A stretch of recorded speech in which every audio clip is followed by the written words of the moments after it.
ದರೋಡೆ ಪ್ರಕರಣಕ್ಕೆ ಟ್ವಿಸ್ಟ್ ಸಿಕ್ಕಿದೆ. ಬೆಂಗಳೂರಲ್ಲಿ 7 ಕೋಟಿ ದರೋಡೆ ಪ್ರಕರಣಕ್ಕೆ ಹೊಸ ಟ್ವಿಸ್ಟ್ ಸಿಕ್ಕಿದೆ.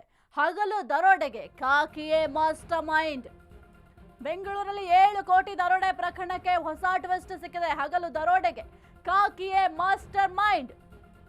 ರಾಬರಿ ಕೃತ್ಯದಲ್ಲೇ ಭಾಗಿಯಾಗ್ತಿದ್ದ ಅಣ್ಣಪ್ಪ ನಾಯ್ಕ್.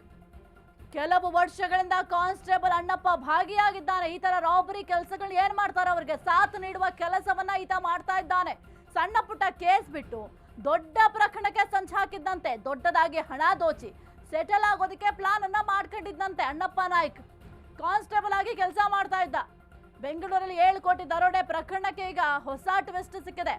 ಈ ಒಂದು ಹಗಲ ದರೋಡೆ ಏನಾಯ್ತು, ಈ ಒಂದು ದರೋಡೆಗೆ ಮಾಸ್ಟರ್ ಮೈಂಡ್ ಯಾರಪ್ಪ ಅಂತ ಅಂದ್ರೆ ಕಾನ್ಸ್ಟೇಬಲ್ ಆಗಿ ಕೆಲಸ ಮಾಡ್ತಾ ಇದ್ರಲ್ಲ ಅಣ್ಣಪ್ಪ ನಾಯ್ಕ್ ಅವರೇ ಈ ಒಂದು ಪ್ರಕರಣಕ್ಕೆ ಮಾಸ್ಟರ್ ಮೈಂಡ್.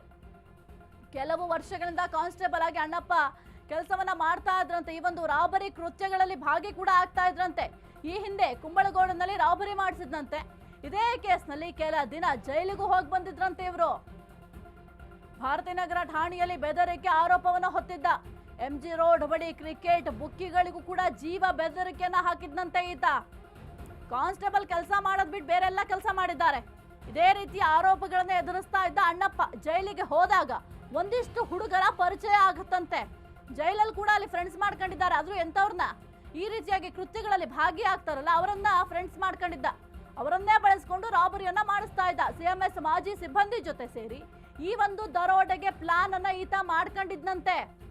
ಈ ಒಂದು ದರೋಡೆ ಯಾವ ರೀತಿ ಮಾಡ್ಬೇಕು ಅಂತ ಪ್ಲಾನ್ ಮಾಡ್ಕೊಂಡಿದ್ದ. JVR ಜೊತೆ ಪ್ಲಾನ್ ವರ್ಕೌಟ್ ಆಗೋ ಭರವಸೆ ಇತ್ತಂತೆ. CMS ವ್ಯಾನ್ ಬಗ್ಗೆ ಸಂಪೂರ್ಣ ಮಾಹಿತಿಯನ್ನ ಈತ ಕಲೆ ಹಾಕಿದ್ನಂತೆ. CMS ವ್ಯಾನ್ ನಲ್ಲಿ ವ್ಯವಸ್ಥೆ ಎಲ್ಲ ಹೇಗಿರುತ್ತೆ, ಎಷ್ಟು ಹಣ ತುಂಬ್ತಾರೆ, ಹೇಗ್ ಮೂವ್ಮೆಂಟ್ ಆಗುತ್ತೆ, ಅದೆಲ್ಲದರ ಬಗ್ಗೆಯೂ ಕೂಡ ಮಾಹಿತಿಯನ್ನ ಕಲೆ ಹಾಕಿದ್ನಂತೆ. ಯಾವ್ದಾದ್ರು ಒಂದು ಕೇಸಿಗೆ ಸಂಬಂಧಪಟ್ಟಂತೆ ಈ ರೀತಿಯಾಗಿ ಏನಾದ್ರು ಮಾಹಿತಿ ಕಲೆ ಹಾಕಿದ್ರೆ ಪ್ರಮೋಷನ್ ಆದ್ರೂ ಸಿಕ್ತಿತ್ತು. ಈಗ ಹೋಗಿ ಜೈಲಲ್ಲಿ ಕುತ್ಕೊಳ್ಬೇಕು.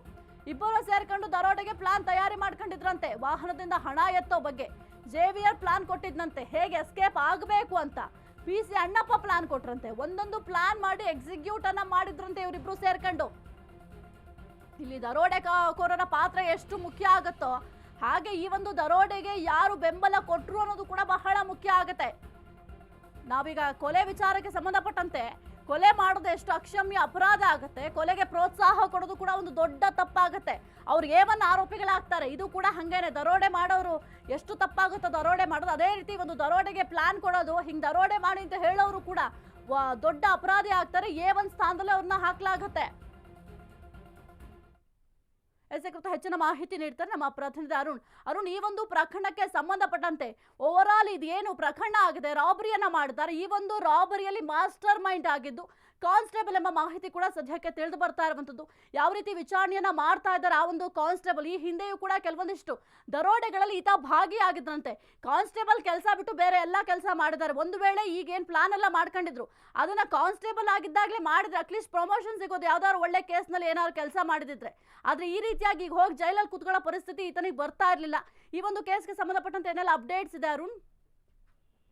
ಸಾಹಿತ್ಯ ಏನಂದ್ರೆ ಬೆಂಗಳೂರಿನಲ್ಲಿ ಮೊನ್ನೆ ನಡೆದಂತ ರಾಬರಿ ಪ್ರಕರಣಕ್ಕೆ ಸಂಬಂಧಪಟ್ಟಂತೆ ಈಗಾಗಲೇ ಏನು ಇದರಲ್ಲಿ ಮಾಸ್ಟರ್ ಮೈಂಡ್ ಕಾನ್ಸ್ಟೇಬಲ್ ಅಂತ ಗೊತ್ತಾಗಿರುವಂತದ್ದು. ಯಾಕಂದ್ರೆ ಈ ಒಂದು ಮಾಸ್ಟರ್ ಮೈಂಡ್ ಅಣ್ಣಪ್ಪ ಯಾರಿದ್ದಾನೆ, ಸೊ ಈತನೇ ಏನು ಹುಡುಗರನ್ನ ಬಳಸ್ಕೊಂಡು ಒಂದು ಈ ರೀತಿಯ ರಾಬರಿ ಮಾಡಕ್ಕೆ ಕೃತ್ಯವನ್ನು ಎಸಗಿರುವಂತದ್ದು. 2008ರಲ್ಲಿ ಏನು ಈತ ಪೊಲೀಸ್ ಕೆಲಸಕ್ಕೆ ಸೇರ್ತಾನೆ. ಅಂದ್ರೆ 2008ರ ಬ್ಯಾಚಿನ ಪೊಲೀಸ್ ಅಲ್ಲಿ ಜಾಯಿನ್ ಆಗಿ ಆ ನಂತರ ಪ್ರಾರಂಭದಲ್ಲಿ ಬಾಣಸವಾಡಿಯಲ್ಲಿ ಕೆಲಸ ಮಾಡ್ತಾನೆ. ಆ ನಂತರ ಏನು ಕುಂಬಳಗೂಡು ಇರ್ಬೋದು, ಮತ್ತೆ ಭಾರತೀನಗರ ಇರ್ಬೋದು, ಈ ಕಡೆ ಎಲ್ಲ ಕೆಲಸ ಮಾಡ್ತಾನೆ. ಕೆಲಸ ಮಾಡಿದ ಕಡೆಯಲ್ಲೂ ಸಹ ಒಂದಲ್ಲ ಒಂದು ಏನು ಅಪರಾಧಗಳನ್ನು ಈತ ನಮ್ಮ ಮೇಲೆ ಹಾಕೊಂತಾನೆ. ಜೊತೆಗೆ ಏನು ಈತ ಒಂದು 2 ಬಾರಿ ಸಹ ಜೈಲಿಗೆ ಹೋಗಿರೋ ಬಗ್ಗೆನೂ ಸಹ ಮಾಹಿತಿ ಸಿಕ್ಕಿರುವಂತದ್ದು. ಸೊ ಹಾಗೆ ಜೈಲಿಗೆ ಹೋದಂತ ಸಂದರ್ಭದಲ್ಲಿ ಅಲ್ಲಿ ಕೆಲವೊಂದಷ್ಟು ಹುಡುಗರನ್ನ ಪರಿಚಯ ಮಾಡ್ಕೊಂತಾನೆ. ಈತನ ಒಂದು ಮೈಂಡ್ ಸೆಟ್ ಗೆ ಯಾರು ಹೊಂದಾಣಿಕೆ ಆಗ್ತಾರೆ ಅಂತ ಹುಡುಗರನ್ನ ಅಲ್ಲಿ ಬೆಳೆಸ್ಕೊಂತಾನೆ, ಅವ್ರನ್ನ ಕಾಂಟ್ಯಾಕ್ಟ್ ಮಾಡ್ತಾನೆ. ಅಂತ ಹೊರಗಡೆ ಬಂದಂತ ಸಂದರ್ಭದಲ್ಲಿ ನಾವು ಶೀಘ್ರವಾಗಿ ಏನು ಹಣವನ್ನ ಸಂಪಾದನೆ ಮಾಡ್ಬೇಕು ಅಂತ ಹೇಳ್ಬಿಟ್ಟು ಹುಡುಗರನ್ನ ಅವ್ರಿಗೆ ಮೈಂಡ್ ವಾಶ್ ಅನ್ನ ಮಾಡ್ಬಿಟ್ಟು ಯಾವ ರೀತಿ ಮಾಡಬಹುದು ಅಂತ ಹೇಳ್ಬಿಟ್ಟು ಕೃತ್ಯವನ್ನ ಎಸಗ್ತಾನೆ. ಸೊ ಈ ರೀತಿಯಾಗಿ ಹುಡುಗರನ್ನ ಬಳಸ್ಕೊಂಡು ಈತ ಅಣ್ಣಪ್ಪ ಏನಿದ್ದಾನೆ ಈತ ಕೃತ್ಯದಲ್ಲಿ ಭಾಗಿಯಾಗಿರೋದು ಮೈನ್ ಆಗಿ ಗೊತ್ತಾಗಿರುವಂತದ್ದು. ಸೊ ಹೀಗಾಗಿ ಅಣ್ಣಪ್ಪ ಮತ್ತೆ JVR ಏನಿದ್ದಾನೆ, ಸೊ ಈತ 5 ದಿನಗಳ ಕಾಲ ಮತ್ತೆ ಈ CMS ಕಂಪನಿಯಲ್ಲಿ ಕೆಲಸ ಮಾಡಿದ್ದ. ಮತ್ತೆ ಆತನಿಗೆ CMS ಯಾವ ರೀತಿ ವರ್ಕ್ ಆಗುತ್ತೆ, ಮತ್ತೆ ಅಲ್ಲಿನ ಸಿಬ್ಬಂದಿಗಳು ಯಾವ ರೀತಿ ಇರ್ತಾರೆ, ಮತ್ತೆ ಆ CMS ವಾಹನದಲ್ಲಿ ಏನೆಲ್ಲ ಸೌಲಭ್ಯಗಳಿರುತ್ತೆ ಅಂದ್ರೆ ಪ್ಯಾನಿಕ್ ಬಟನ್ ಇರ್ಬೋದು, ಅಲಾರಂ ಇರ್ಬೋದು, ಮತ್ತೆ ಸೆಕ್ಯೂರಿಟಿ ಸಿಸ್ಟಮ್ಸ್ ಯಾವ ರೀತಿ ಇರುತ್ತೆ, ಮತ್ತೆ ಡ್ರೈವರ್ ಕೈಯಲ್ಲಿ ಏನೆಲ್ಲ ಮಾಡಬಹುದು, ಮತ್ತೆ ಗನ್ಮ್ಯಾನ್ಗಳು ಯಾರ್ಯಾರು ಎಷ್ಟು ಜನ ಇರ್ತಾರೆ ಅಂತ ಸಂಪೂರ್ಣವಾದ ಮಾಹಿತಿ ಜೇವಿಯರ್ ಬಳಿ ಇತ್ತು. ಸೊ ಹಾಗಾಗಿ ಆ ಪ್ಲಾನ್ ಗಳನ್ನ ಪಕ್ಕಾ ತಿಳಿದುಕೊಂಡು ಅವರು ಮೊನ್ನೆ ಈ ರೀತಿ ಎಕ್ಸಿಕ್ಯೂಟಿವ್ ಮಾಡಿರುವಂತದ್ದು. ಸದ್ಯಕ್ಕೆ ಜೇವಿಯರ್ ಮತ್ತೆ ಅಣ್ಣಪ್ಪ ಮತ್ತೆ ಇನ್ನೊಬ್ಬ ಒಟ್ಟು 4 ವಶಕ್ಕೆ ಪಡೆದುಕೊಂಡು ಏನು ಸಿದ್ದಾಪುರ ಪೊಲೀಸರು ತೀವ್ರವಾಗಿ ವಿಚಾರಣೆ ಮಾಡ್ತಾ ಇರುವಂತದ್ದು. ಅಂದ್ರೆ ಕೆಲವೊಂದಷ್ಟು ನಿನ್ನೆ ಏನು ಇನೋವಾ ಕಾರನ್ನ ಬಿಟ್ಟು ಎಸ್ಕೇಪ್ ಆಗಿದ್ರು, ಆದ್ರೆ ಕೆಲವೊಂದಷ್ಟು ಕಡೆ ಹಣವನ್ನ ಸಿಕ್ಕಿರುವಂತದ್ದು, ಮತ್ತೆ ಪೊಲೀಸರು ಸಹ ತನಿಖೆಯನ್ನು ಮುಂದುವರಿಸಿರುವಂತದ್ದು. ಸಾಹಿತ್ಯ. ಓಕೆ, ಥ್ಯಾಂಕ್ ಯು ಅರುಣ್ ನಿಮ್ಮೆಲ್ಲ ಮಾಹಿತಿಗಾಗಿ.